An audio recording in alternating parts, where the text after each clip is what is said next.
Deconstructing. Deconstructing. Deconstructing. Deconstructing. Deconstructing.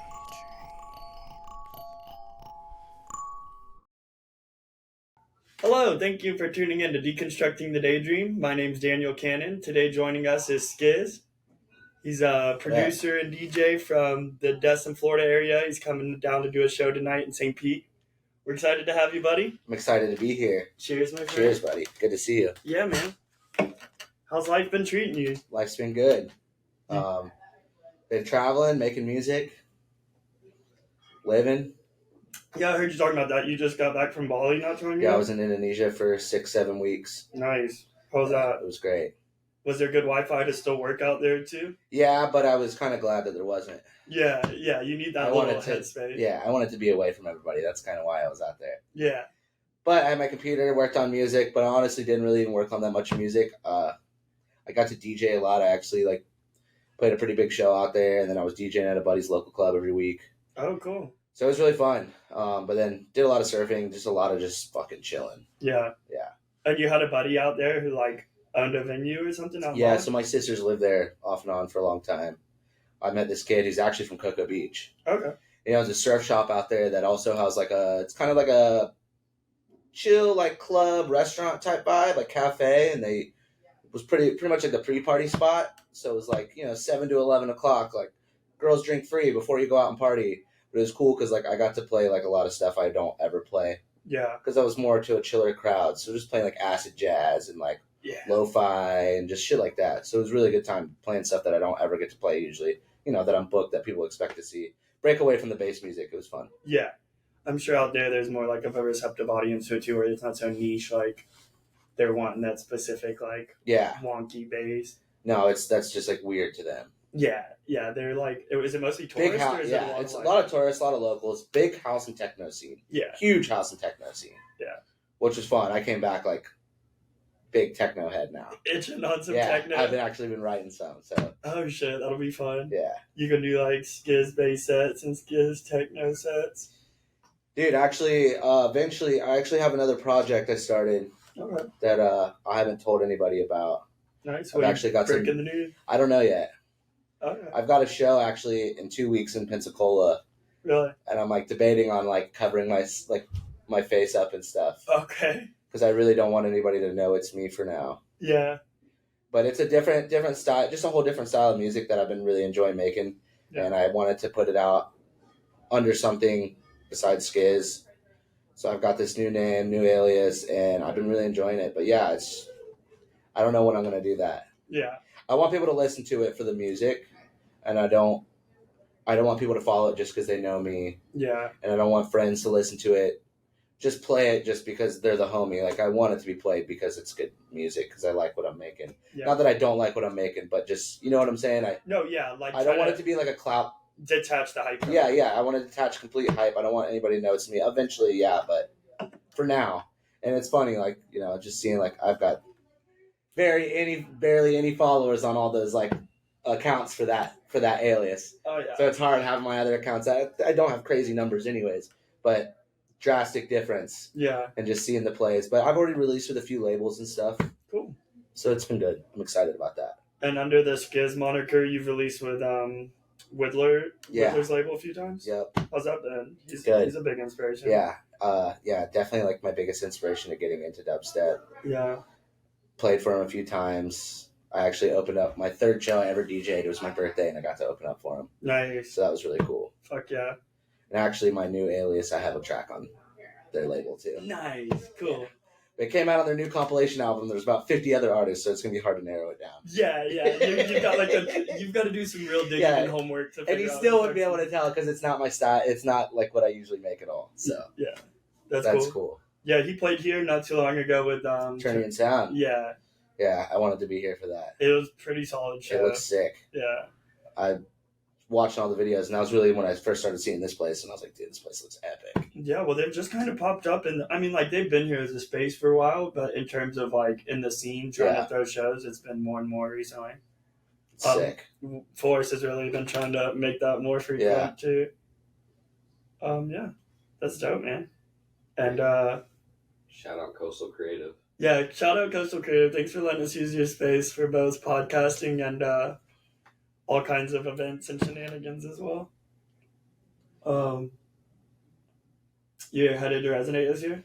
I'm headed to Resonate. Road to Road to Resonate. Resonate. This will be my 4th time at Resonate. This will be my 3rd year in a row playing. Nice. And this year they're doing a different stage again. So first year was just one stage. I think the second year was 2 stages as well. And then, last year was 2 stages. I think they're going to have 3 stages this year.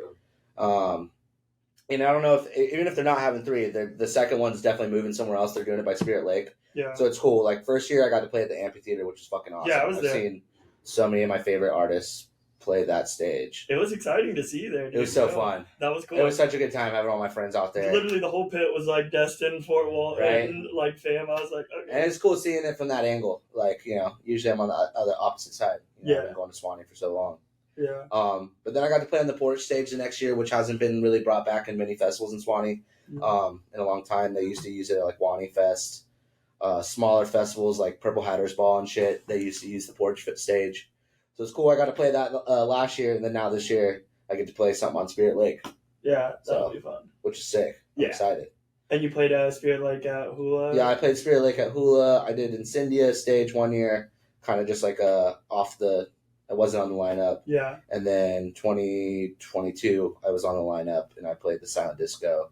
Nice. Like 4 a.m. Yeah. And packed out. Nice. There was no headphones left. It was probably like maybe 2,000 people. That's a good feeling. And it was cool. Like, there's another person DJing with you while you're doing the Silent Disco. Yeah.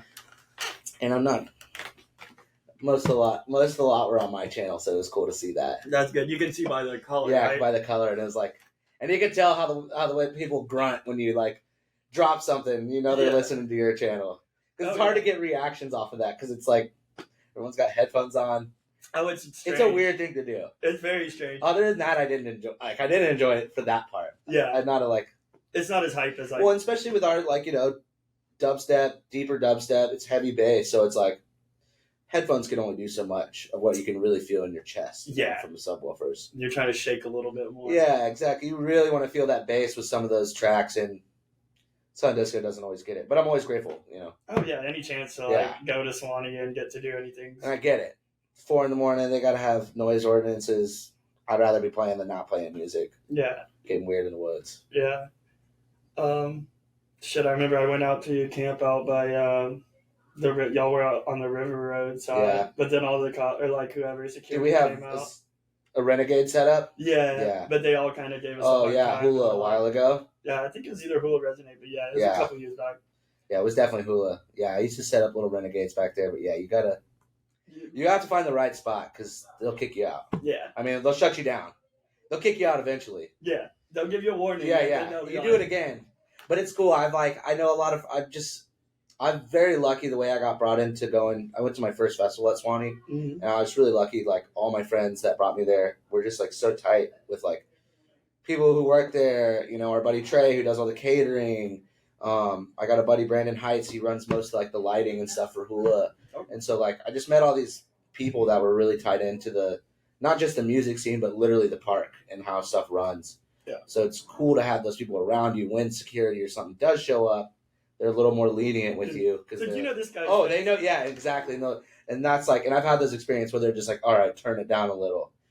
And then of course they come back an hour and a half later and they're like, all right, now it's time to shut it down. Yeah. We're getting too many calls. Like it's night time. It's like damn near sunrise. But that's what makes it fun.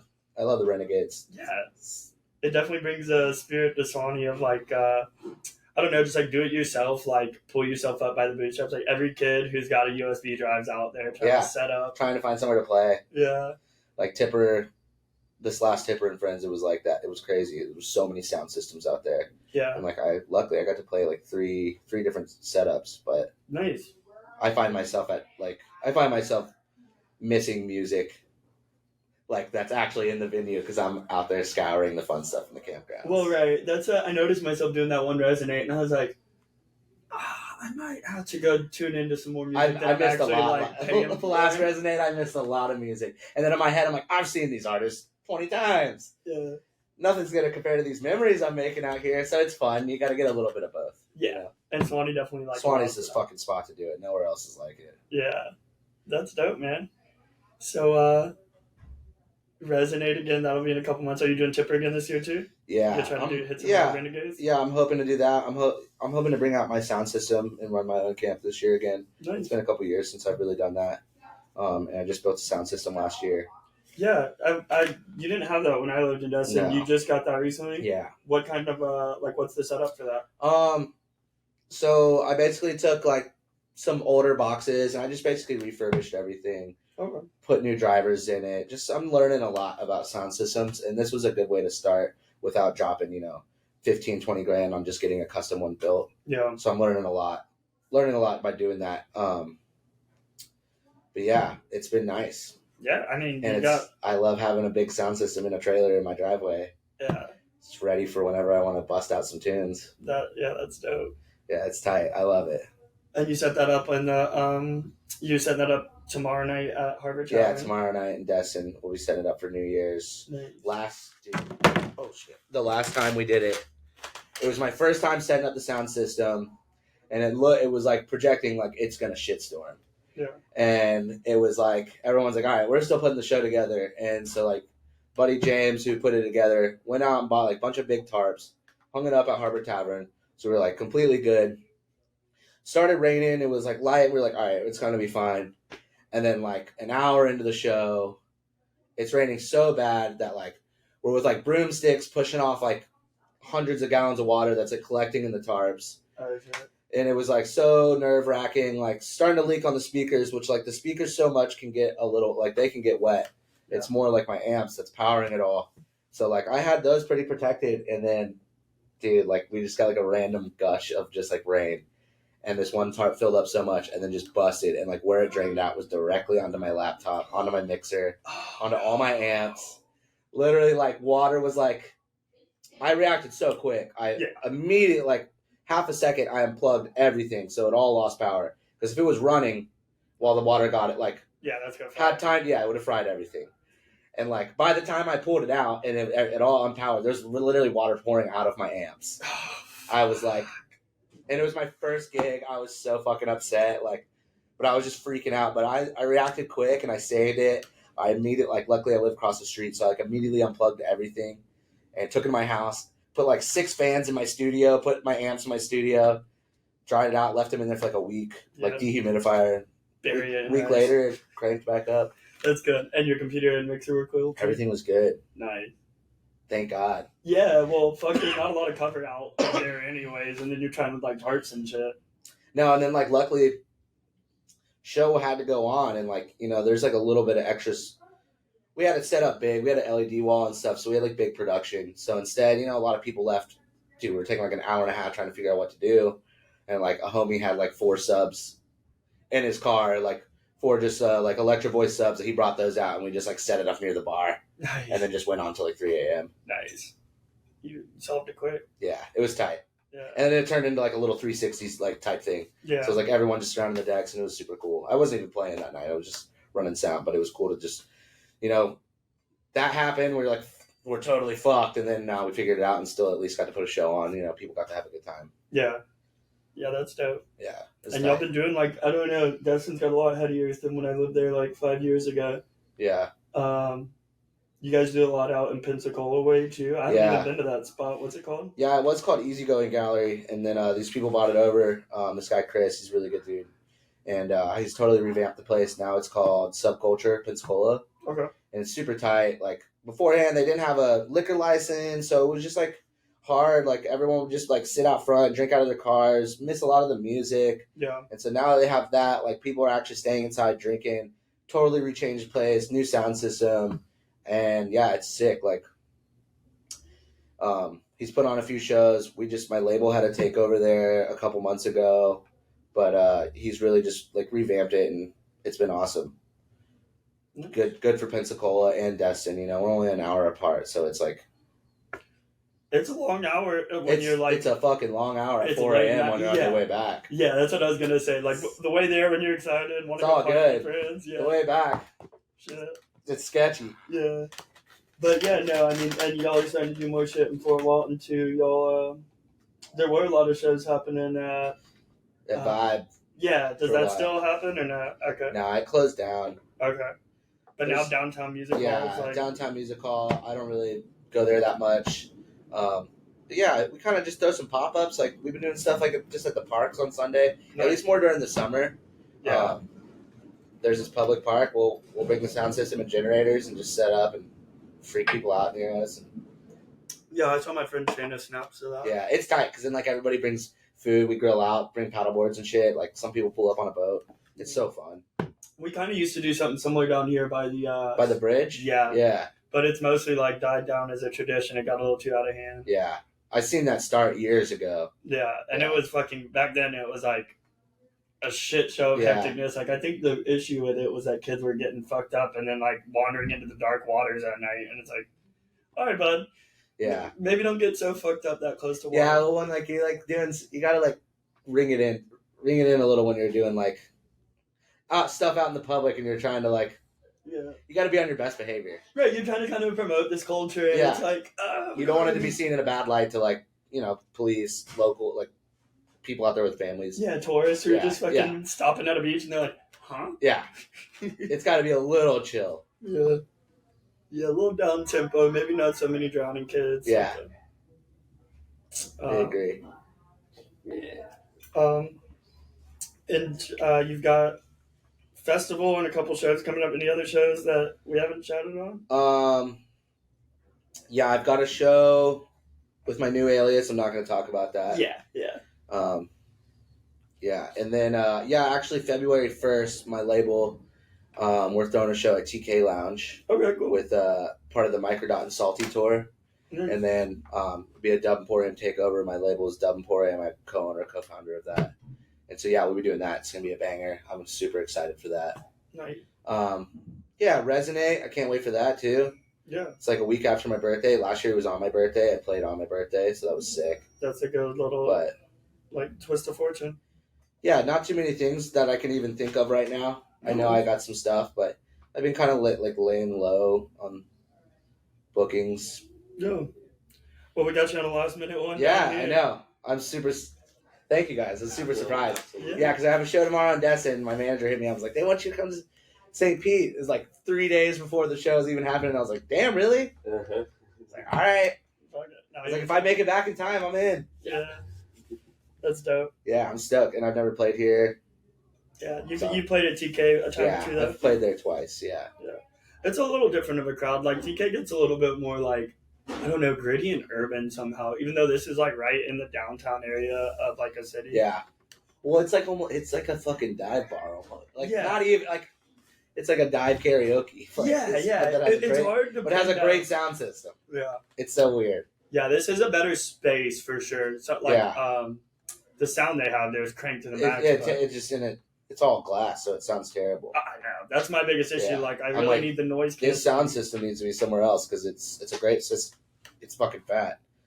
But it's in a dance room that's like 20 feet by 20 feet with glass glass balls. You just hear the glass the whole time. Yeah.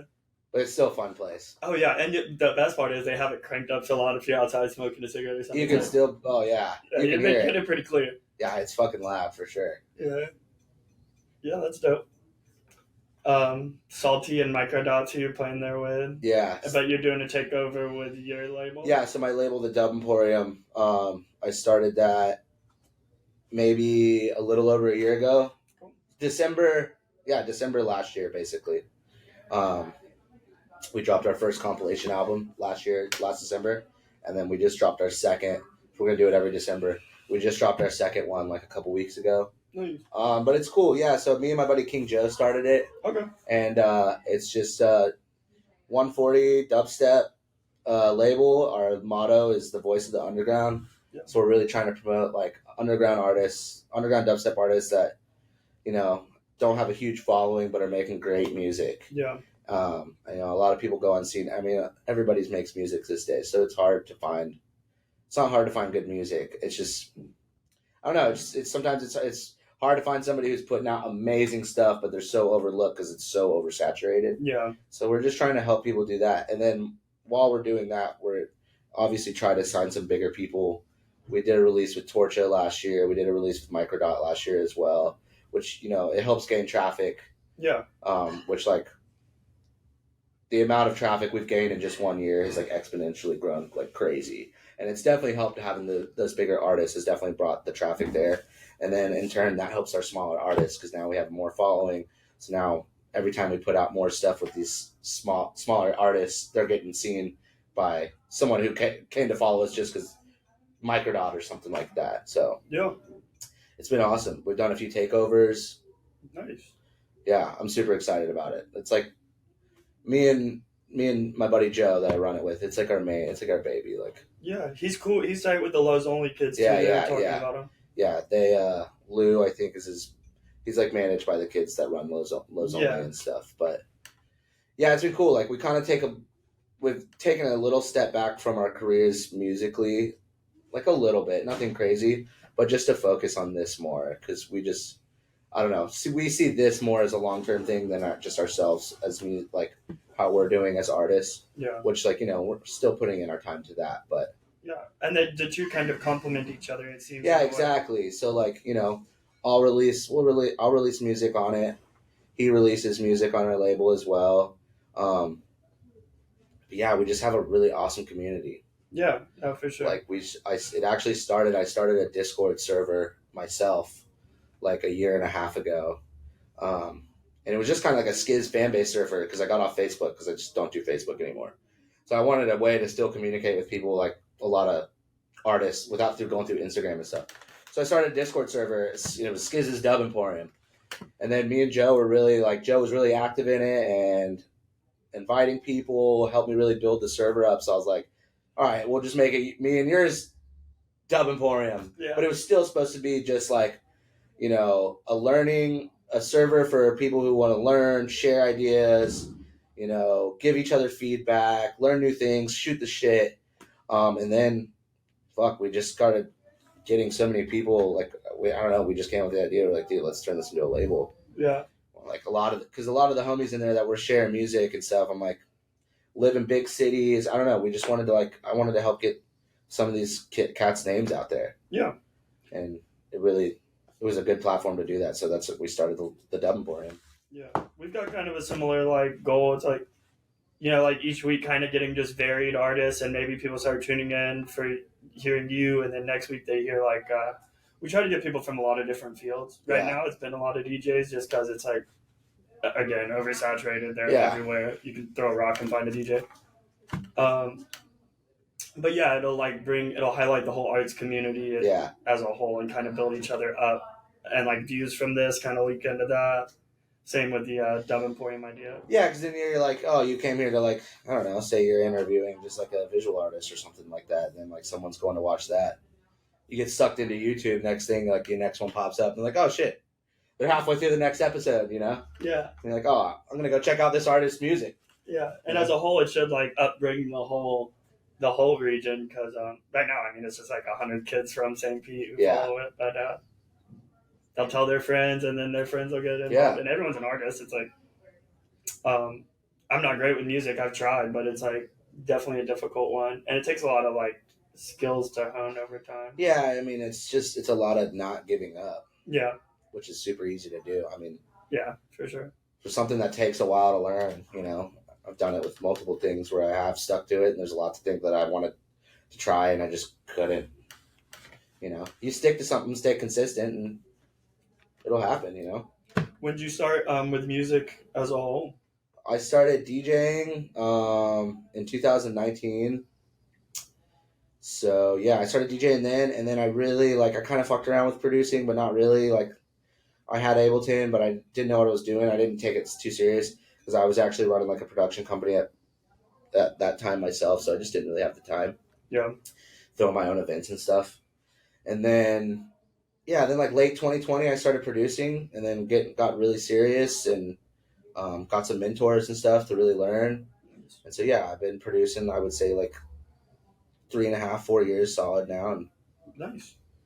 Yeah, it's been fun. The craft's just evolving with it? Yeah, I guess so. And I've always predominantly just produced 140 dubstep, kind of different styles in it, but now I'm finding myself like, and that's where I'm kind of going with my other thing. Just finding different stuff that like I don't want to do under the Skiz name, but yeah, just learning new things and getting into new genres and new subgenres that like, I never would expect I'd want to make. And it's fun trying to learn that. Like I just started making like a deep house track the other day and I've never made house. Yeah. And like, I fucking love this song that I'm making. Like, I'm like, shit, this is better than the dubstep I make. But it's really cool. Like, it's been fun pushing myself to try something new too. Yeah. Which you always have to do. It's easy to get complacent, which I definitely do with my music sometimes. Yeah, and once you've like established a routine that feels some kind of successful, it's like kind of scary to stray from that avenue because you're like, well, I know I can make the 140, so yeah, it's like literally. It's like I'm carved in. I've got this little thing that I can do. No, I like never meant to like when I first got into DJing. Like I never meant to just be like honed just around dubstep. I was playing everything. And then I just found myself really just like playing a lot of dubstep in my sets. And then so when I started producing, that's all I wanted to make. And then like, exactly. I got so comfortable in it that like I didn't want to learn new rhythms and stuff with higher BPMs and stuff. Just got comfortable. Yeah. And then I started like writing a little drum and bass. Like I have a few drum and bass tracks out.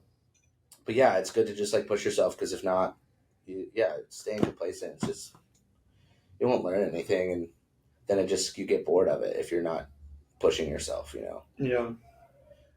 Yeah, but it's like a double-edged sword too. A lot of artists get scared. It's like, well, my audience is coming for this. It's like how you don't want to release a new Skiz moniker. Yeah.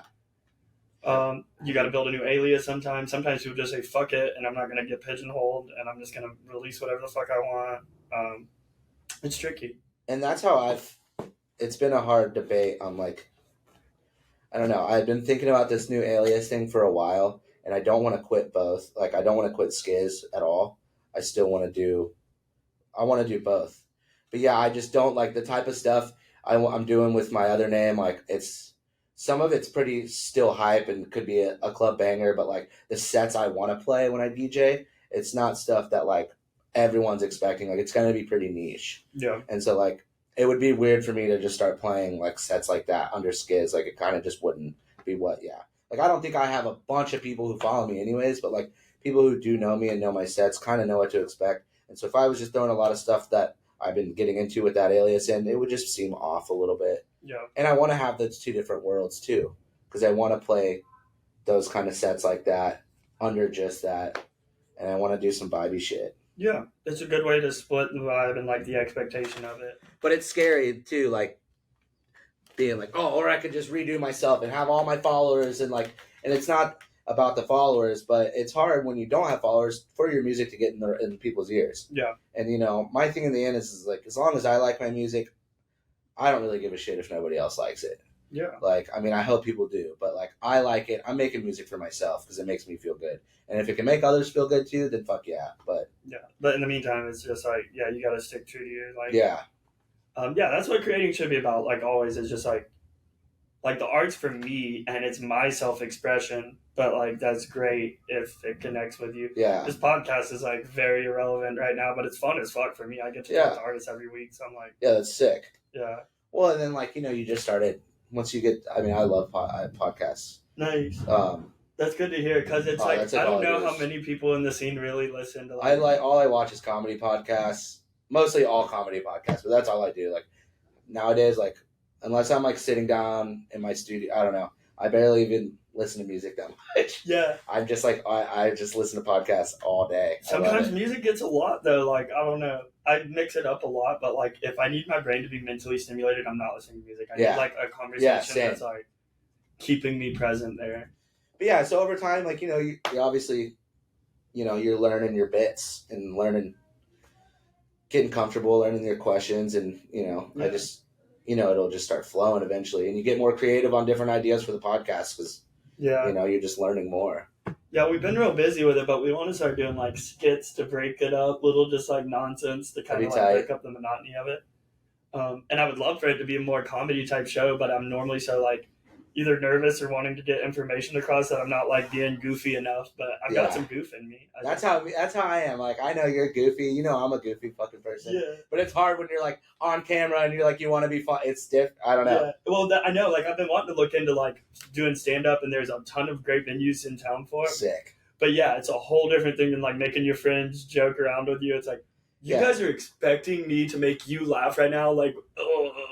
Yeah, and they're like, that's one thing too, is like winning someone over. I love comedy. If I didn't get into music, I would have got into comedy. And like, but it's hard. Like, you got to be likable. You got to make people like you first before you just start spouting shit. Because if they're not connecting to you, you could say a good joke and people are just going to think you're a fucking idiot. Look at this loser coming in thinking it's funny. So, yeah, that's a difficult thing. But like, it comes, but I don't know, you get more natural sitting in front of a mic and a camera. Yeah. Just like, you know, it's more, I get used to, you know, being up on stage, right, which is still a nerve-wracking for me, but for sure. And like the anxiety, the little pre-rush of it, it's probably gonna always be constant. I hate it. Yeah, I get it every time, no matter what, even if it's like a live stream at home. Yeah. What do you do to mitigate that? Like, do you have any like methods to try to like nothing, take a deep breath? Yeah, I tried to meditate for about like 5-10 minutes, but like today, for example, I'm fucking late. Everything's chaotic. I'm trying to get the microphone worked, and I'm like, fuck, where's the time to take 5 minutes? I'd almost like rather be like that. Yeah. Like before playing a set, like have too much shit going on almost. Yeah, just to keep you. Because then I can't think about like that. Yeah, if you're just at downtime at your house, you're like. Yeah, I just like before a set, like especially something big like Suwannee, like before like Resonate, I was just so nervous. Like every time I've played, I'm just like. I do my like ritual shot of tequila that kind of calms the nerves a little bit. But once I'm 5 minutes in, like I'm fucking good to go. Like I'm having a blast. I've completely forgot about it, but it's just like starting out. Does the process of how you mix keep you busy enough up there to kind of tune out the rest? Yeah, to a certain extent. And like some of my sets, like I'll run through a lot of tracks really quick. Yeah. Which is like it's still enjoyable, but then like when I have like downtimes, I kind of feel that's when it comes back because I kind of feel stupid because I'm like there's nothing for me to be doing right now. I'm literally like, you know, I'm mixing in a long intro, which is good. Like I'm giving the crowd a break, you know, creating that like the ebb and flow of super fucking vibey, super up tempo to like chilling to get back into it. But yeah, I get a little nervous in those situations where it's like. I'm bringing it back in, and then I'm like, I have not too much to do up here. Yeah. Well, some people dance. Some people are like microphone huggers. Yeah. And I'm pretty bad on the mic sometimes. Well, it's fun. You got a fucking microphone right there. I'm not like, put your hands up. I just like, I don't know. I be talking to people on the mic and shit. I have a good time. I've never heard anything bad from people. Like, I actually like did a show in Arizona. I was back to back in with my boy Masta. And the chick afterwards came up to me and was like, yo, will you MC the rest of the night? The chick throwing the show, and I was like, fuck yeah, sure. Yeah. So I just hopping on the mic for each artist and just fucking around with the crowd, like hyping up the crowd. Yeah, it's fun. It can be done the right way, but exactly, you don't want the dude. Yeah, it can get overplayed. Hands to the left. Yeah, like hands to the right. You don't want to seem douchey about it, but I've had fun trying to play it like smooth. Yeah. No, that's dope. I always tell myself, I'm like, I'm not going to touch the mic at all tonight. Like that goes out the window in like 10 minutes. You also had I have that planned for tonight too, but we'll see. Yeah, we'll hear it. We'll hear you talk. It's like I won't, and then as soon as I play like a banger, that's like my homies. Like I'm like, yo, I have to shout them out. Yeah. Like everyone's loving this tune. This is my homies' tune. You need to go fucking listen to them. Yeah, go follow, go fucking support. Yeah. That's fun, dude. Yeah, no, I would have a hard time. Obviously, like I'm fucking making my life be in front of a microphone, so it's like.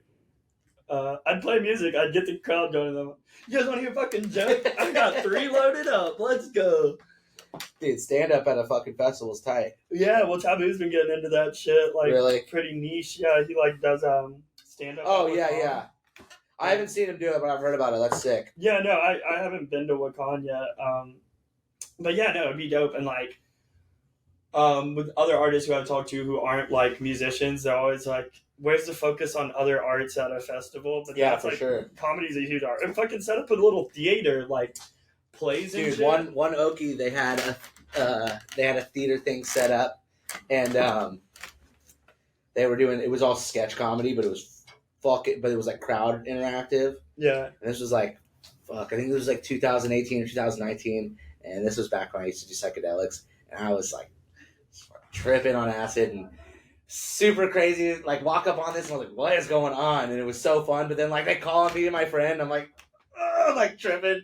They're like trying to get us on stage. I'm like, it's not happening, buddy. Like I went there every night after that because they would do like late night, like 2 a.m. to like 5 in the morning. Yeah. It's like every night after the music, me and my buddy were like, dude, we're going to the fucking comedy stage. Yeah. And just vibe out, just like watch other people get picked on and shit. Like then after that, like they saw us every night, so like they weren't picking on us anymore. And they'd be like, hey, watch what we're gonna do next. We're getting Like yeah. And you see kids like, oh my god. It's just so fucking funny. Well, fuck, they're so thrown on the spot, and they're like, exactly, not in the mental headspace. No, fuck no. It's such a good place to do that. Yeah. Because I like that. Exactly. And you do it at a comedy club, like you're getting kids who are like 1 or 2 booze in, they're on a first date, they're shot. Oh, yeah. So you need to or they're fucking hammered, and they're like ruining a show. Like, heckling, yeah. Yeah. Oh, yeah. It could go either way. But yeah, still with the festivals, it can go either way. Yeah. Somebody spun out. Still heckling. Yeah. Still just having the time of their life trolling. But just that focus on like other arts. Like I really like literature, but you don't see kids reading rap music and art. But it's like dark. There's a bunch of fucking flashing lights. It's a hard spot to read. But it's cool to see people doing like spoken word. Yeah, spoken word. And I've seen people like writing poetry. Yeah. There's a guy, I forget, I don't know his name, but I've seen him at like Suwannee. I've seen him at Okeechobee. And like he sets up a typewriter and stuff, and you can walk up to him and he'll type out a poem for you. Yeah, I see shit like that on like awesome. Frenchman Street in Bourbon. Or, yeah, for sure. Or out in the French Quarter, or like one time down here in St. Pete, I've seen some traveling poet who just like makes money selling poems. Yeah, it's an interesting way to live, but I'd like to see the appreciation of all the arts cultures. Yeah. Spotlighting everything, not just the music, But music is obviously the draw. Like, it's the first thing you look at the lineup. You're like... It's what's going to bring you there, I mean... Yeah. And the venue itself. Yeah. Like, Suwannee pretty much just sells tickets off of its, like, reputation. Yeah, I mean, the first time I went there, I was like... what was next? I went to my first Halloween in 2015, and then as we were leaving, I see a sign for Aura Fest, which was one of my favorite festivals. This was the last one that, like, I think Okeechobee kind of killed it because it was, like, the second year of Okeechobee. Okay. But Aura Fest, it was awesome. It was, like, a few DJs, but mostly, like, Jamtronica, like, pigeons playing ping pong, like, all kinds of shit like that. Yeah. So fun. But, like, I didn't know half the people on the lineup, but I remember me and my buddy being like, I don't care. Like, it was after our first Suwannee experience, we were leaving, saw the flyer, we're like, next day we bought tickets for Aura Fest. I was like, I don't care what's on it. I'm in love with this place. I'm coming here. I don't care. Oh, I'll go for 54 sets of string cheese. I do not give a shit. Like, whatever. I'm just happy to be here. Yeah. Yeah, it's a cool spot. Yeah, no, for sure. It's inspiring too. And like I think I was talking to Hunter at y'all's camp a few years ago. But yeah, it's definitely been a huge inspiration for your music project too. Yeah, 100%. Yeah. Like, that's where I like really dug in. Like I'd always listen to electronic music, dubstep, a little bit of like techno kind of when I was young. Nothing crazy because I just like kind of grew up in the skateboard and surf scene where that wasn't a very big thing. That kind of music. Yeah. But like I was really into string cheese. Like I had lived out in Colorado and I got really into string cheese. And when I found out, like that's why I went to my first Suwannee because I found out they were playing. Hunter actually took me, and so like into that I got big into jam and like Grateful Dead. I was already into Grateful Dead a little bit, but like that just like got me in. And like at first I was a big jam kid. Like that's the only reason I was going to festivals. And then I went to my first Tipper and Friends, the first one they had at Suwannee. Okay. And that basically like changed everything for me. Yeah. It's a fun time. Yeah. And it was cool. Like that's the way I got introduced into the electronic scene, was not like EDC or something. It was like the craziest fucking shit, you know? Yeah. Like the gnarliest psychedelic crazy music. And not the commercialized. No, yeah, exactly. So I really got to see the underground, you know? Mm-hmm. But that just like, yeah, it just got me so deep into it. Then, yeah, it just made me want to start DJing. So I always wanted to be like either an actor or a comedian as a kid because I like bringing joy to people. Yeah. And then later on in life, I don't know, I just got to a point that's not exactly what I wanted to do. So then when I found music and then when I started playing music and seeing like, oh, I could kind of do this through a different outlet, it was like fucking game over. Yeah, for sure. You know? Yeah, there's a lot of ways to it, but yeah, like comedy just seems so attractive. Right up until you're like standing in that seat. Yeah. Like, fuck. Just like with the DJ thing, it's like, fuck. Yeah, I actually did a whatchamacallit, I did improv class my first year of high school. Yeah. And I loved it. I had so much fun. And it was first period too, so I was always blazed out of my mind. Yeah. So stoned, dude. Same. And I loved it until then, like the second semester, our improv teacher was like, yeah, we're gonna do this semester is all on stand up. And like I at that point, and when I was that young, I wanted to be I wanted to be an actor. I had no interest in stand up comedy as doing it. And when she was like, we're going to do stand-up, I was like, well, the class is called Improv 101. And where'd you go to school? At Fort Walton, yeah. Who was your teacher, Miss Whitaker? Yeah, Miss Whitaker, Dude, yeah. she was the shit. Yeah, she was awesome. Shout out, Miss Whitaker. Yeah. I used to steal from her snack thing all the time. Because I come in first period, same, so stoned. No, same. I was always baked for improv class, and then it's like, it's your turn to do yes and I'm like, Yeah, like that time. Sometimes I'd be like, I should have got so high off Reggie's before I came to school. Yeah, because now it's backfiring. Mexican But no, she dinner. was like, yeah, we're going to do stand-up now. And I was like, this class is called improv. Like, I don't want to do stand-up. And they were like, you have to write. And like, I just like, I don't know. I couldn't get myself to write stuff because like, it's just hard for me. Yeah. So I failed. I had an A the first semester, and then I literally refused. I just like, me and my buddy, we were like obnoxious ninth graders. So we just refused. We're like, no, we didn't even participate in anything for the rest of the year. Yeah. So then we just got super high. Yeah. And we just sit there and like watch everybody do stand up and probably heckle them and shit. And then I failed improv because of that, because I was supposed to be an improv class, not stand up. So if you ever do try to just do stand up, you're gonna have like the karma of Right? stoned Yeah. freshman year Skiz, just Skipping heckling out kids. on all the shit I could have learned too. Yeah. But I just Honing your refused. craft. Stubborn, young. I was like, no, I'm not gonna learn stand up. I don't want to do that. Yeah. Well, it's like the improv shit was tricky enough, but Yeah. then you're like, fuck. Yeah, Now writing something funny is hard. Yeah. Like, it's just like, I could tell a joke and I can like write. It's like, when you're like pre-planning a DJ set, but then you don't know that the crowd you're walking into is gonna be like a whole different vibe. I'm sure there's like, oh shit, yeah. Cheers. Mine's been empty. I just didn't want to say anything. Let's go. This is the first one I've drank on. Fuck yeah. Yeah. I was like, I want to keep my mind sharp for him mostly, but now I'm kind of getting A few into- beers? and it loosens you up. Yeah. Makes it a little more buddy vibe rather than Yeah, like, exactly. you know, And just a few beers. It's not like we're chugging fucking tequila no. over here. I mean, I'll get there too. I'll see how that one Yeah, plays yeah. out. The end of the night one. Yeah. You can't tell what anybody's saying. Oh, this is a good night. So we're gonna try to have a setup at Resonate. We can. Yeah, I think that's such a sick idea. Yeah, just like pretty much just this, like coffee table, maybe some trippy lights in the back, and then we can try to get another one in at Oh, I Resonate. would 100% want to do that. Yeah, and with a good backdrop of like some Spanish mod. Yeah, Like, it's just it'd be good. Dude. And, you know, I know some spots too, so I could like, And what do I like for my setup? All I really need is a fucking jackery. Like yeah. I don't need a ridiculous amount of power. No. if you come play our Renegade, Exactly. you come I will. right So- off the Renegade into the 100%. podcast, vice versa. For anyone who's going to Resonate, we're going to try to plan a live podcast and some Resonate shenanigans with some of the artists who are on the lineup. Road So to resonate. yeah, You come should to do our like a- camp. We'll plan it and try to let y'all know what region as the time You approaches. should do like a daytime, like do it in the daytime too, like, but go like off into like you don't even need anything except your laptop and shit. Yeah. Like you could do something with no power, right? Because you can power the camera and stuff without.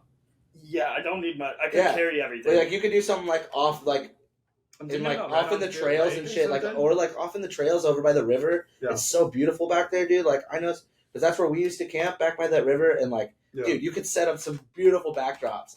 Oh my god, I could set up the black water as like Yeah, the that's how you could backdrop. do it on the fucking beach, dude. I mean, that'd be Yeah. sick. It'd be It'd kind of be- cool to like record a few in different spots. you Yeah, know? yeah. I think Have it'd be a the sick idea. localities of Suwannee kind Yeah, of and those would just be like your chill ones, and then you go set up somewhere where like people are walking by and shit, Yeah. where you're gonna get like I think it'd be cool too, like get some interaction from people walking by and stuff. Oh, just title that one like episode 100 Suwannee Works. Yeah. It's like, That'd be awesome.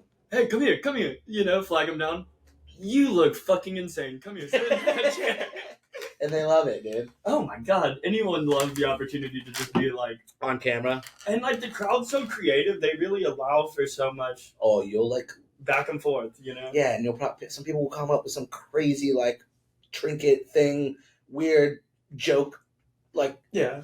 just the weird shit that happens in the woods out there that you can never like you try to explain when you go home and you sound like an idiot. Well, and this is like I want this to be funny and informative as a podcast. More than anything, it's like documenting a culture. You know, like if 50 years from now, all that's left are like set videos Yeah. of people playing music rather than like artists kind of going behind the scenes of what it is that like Yeah. is happening for our generation. Yeah, you want to see like what was the making of it, and like Yeah. you don't want to just see music. That's like, I mean, when I got deep into the Grateful Dead, all I did was watch old videos, and not just of them playing, just of the whole scene of everything they did backstage, like Interviews. how people like just how people acted back then, and just it's just fun to like indulge into a culture and not just it's awesome to see every side of it. Right. And then where are we going to be from, like, disco was 50 years ago. Where the fuck are we going to be in 50 years from now? And it's like, it'll serve as a historical document too, right? Yeah. So you could see what was happening in Florida at that time. That's a good way to look at it. I like that. Yeah, I like to look at it that way so it doesn't seem so like getting caught up in the like success of it. It's like more so like it'll live on YouTube forever. Yeah. So like whenever YouTube shuts down as a server is when it'll be deleted. The internet's forever, kids. Remember that. Yeah. So talk about doing crazy wook shit in the woods with your friends on it. Your kids might find it one day. Yeah. Oh my god, that'll be interesting. Is that you, Dad? Yeah, I'll have to go through all these and be like, so what are you talking about now? It's like, save it for college. You can't watch this yet. Yeah. I'll plan the like PG ones that I think are appropriate. And I'll give it a snippet, little like reels of it. You can watch just like string cheese playing. Mm-hmm. Well, that's like an interesting debate too. You see a lot of toddlers running around in places like Suwannee, and you'll see people who are absolutely opposed, and they're like, "How the fuck?" Oh, it's so funny how the spectrum is so different in that aspect, and like I've talked about that with my girl, and like she's kind of on both sides of it. Like, yeah, I would. Yeah, I totally wouldn't. And I'm like, I mean, you bring your kid there, maybe you just like sober up a little. Certain bit. festivals, like, yeah, I think it's totally normal. Yeah. Like some like festivals that are big, like I don't know, that are kind of geared where families can enjoy themselves as well. Like something like Halloween, something like Resonate. Yeah. And yeah, if you have your kids, not necessarily tip run friends. Yeah, definitely not. I don't think so at all. There's just too many people doing DMT on every corner. Like your kid doesn't need to walk into a cloud of that. Yeah. But like something like Resonate and Halloween and stuff like there's just fun daytime stuff. And it's when the sun goes down, like you're an adult, you're a family now. Like at least you get to go see your fun shit during the daytime. You should be happy for that. Yeah, like, you still made it out. You're still living your good life and you're still enjoying music. And now your kids are seeing it, and they're seeing it in hopefully in the right ways. Sometimes, like in the daytime, where before stuff gets out of hand. Well, I brought my mom to Hula this year, and like it was interesting to say the least. Yeah. But she obviously saw some shit she'd never seen in her life before, and all in all, like she was so impressed by how much my friends like cared for each other, had each other's backs, like didn't make sure anyone was like left out or not taken care of, and they were all so nice to her. She's like, "Oh my god, people here are just genuinely this nice." So it's like a kid to be raised in that environment, like dude. Even as an adult, when I just growing up in like the skateboard and surfing scene. Was not used to that at all. Mm-hmm. Used to very everyone's very aggro, ego, like punkish, just like focus on your ego and like focus on being better than the other person. Like, and I don't know if that was just me, but like that's just how I was like kind of raised in those kinds of scenes. So when I came into like the music scene, that's just what I really enjoyed was like how nice everyone was and accepting and loving and like I just like I felt. I could finally let my guard down. I just always felt like I had to like be better than the next person at this, like especially with surfing and stuff. Like you just really had to prove yourself. And then like getting into the music scene, it wasn't really like that, and it really threw me off. At first, I was like, everyone's faking it. Like this is all just a facade. But like no, like deep down, like it is like that. People want you to have a good time. People want to have a good time, and and there's a mutual respect there where it's like we're about just vibing. Like, yeah. People get out of hand sometimes, but like, it's way better than going to a bar. Like, fucking mullet stuff gets out of hand every second. Yeah, there's spots you can find your PCB back when spring break was a thing. There's spots you can find yourself where it's like, fucking hey, this shit is way out of hand. So I think that's gonna happen soon. Yeah. So like with the your secret alias masked Skiz to be announced or to never be announced. And do you feel any pressure to where it's like, well, Skiz already has followers, Skiz already has bookings. It's like, does that kind of lead you into this route where you want to feel more obliged to that, or? Yeah, it was like that was one of the tough things to do was like that's why I was trying to figure out, like, do I want to do this? Like, I don't know. Yeah, because I felt like all right, I like last year I could have got one sooner, but last year I finally got a manager. I just always like doing my stuff for myself. It's like last year I got a manager. I like started playing more festivals. I've been getting booked at Resonate every year now. So like I don't know, things are seeming like it's like the trajectory has been going more and more. And so yeah, I was like, do I want to break away like and do something else? Like it was hard to want to decide to split them apart and then even go for the other one in general because like I'm always thinking like, oh, I'm not paying enough. Like even in the past few months, like I've put out like 5 tracks of my other alias, and like I haven't put anything out under Skiz in like a minute.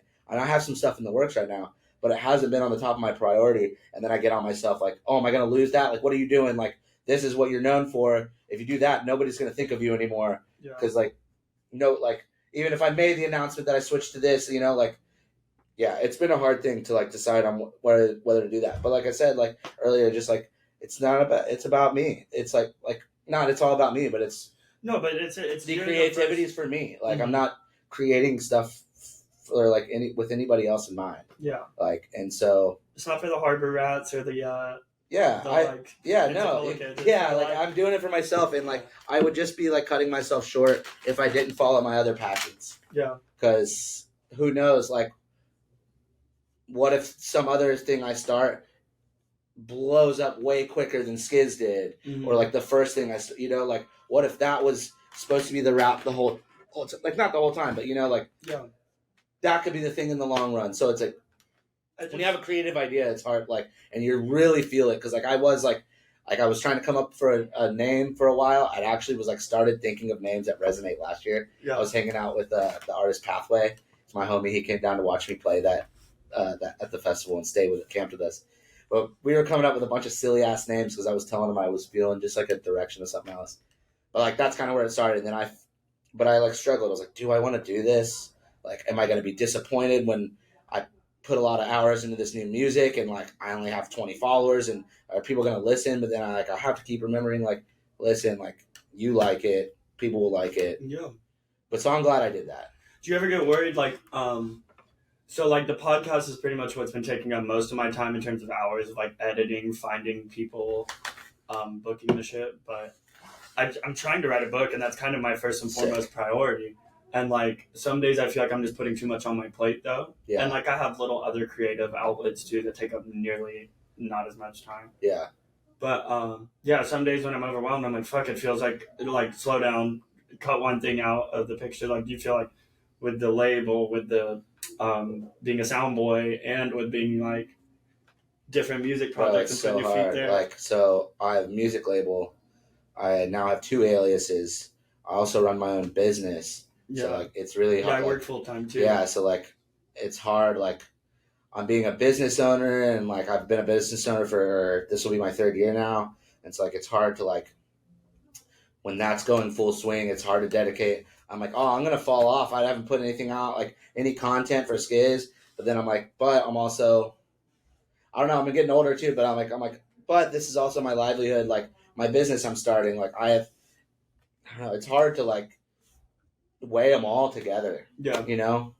And see where to like invest your time best. Yeah. And sometimes there's times where like I need, all right, like right now is the downtime of my business all winter. So like I really try to crack down on music and stuff because I know coming up spring, summer, like I'll be busy every day and like I won't get much time to DJ. I have to like decline a lot of shows and stuff because I'm running a business full time. So like, yeah, certain times and you just got to know when to do it. Yeah, winter seems like the time to grind in Florida on your like side hustles. Yeah, exactly. You know how it is. Like tourist area, like winter time, we don't have much going on. You're not making money, so like you can't be spending money. Yeah, it's time to like buckle down on your creative outlets and stuff.